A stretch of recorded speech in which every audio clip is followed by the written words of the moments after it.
Hi, welcome back. Today, we're going to be continuing the dining chair.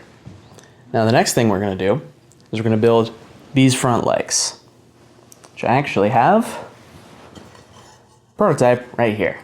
You can see I even have my nice family crest right here, carved on the front, which is going to be one of the points of embellishment.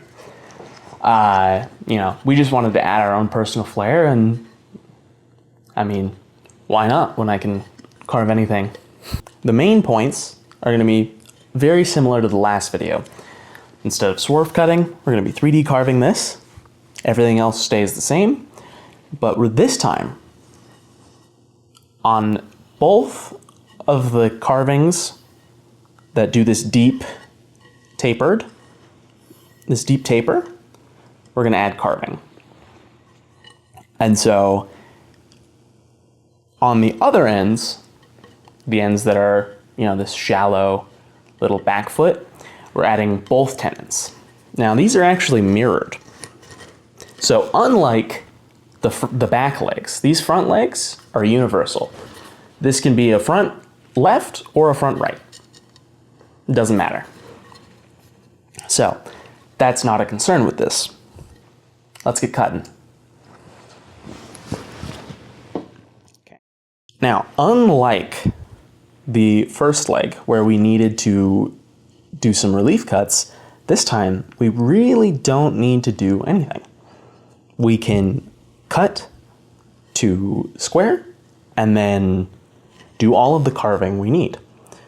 So first it's going to carve the medallion, the emblem, and then it's going to cut the deep taper. And now that deep taper is cut second because, well, the less material there is, the less stable that the rest of the cuts will be. So I want to get those out of the way first, even though in the end it probably won't matter. After that, it flips to the next side and does the same thing. Yeah, those are the complicated parts. Now we can move on to the easy stuff. Once it flips its side again, we cut the carving, and then we cut the mortises. We flip to the next side and do the same, except mirrored. And once we have those, it's pretty much done. All we need now is to cut a relief cut. And once that relief cut is done, we're all good. And once we're done with that, we end up with this. Nice, beautiful. I think the medallions really turned out here. So I'll see you in the next video.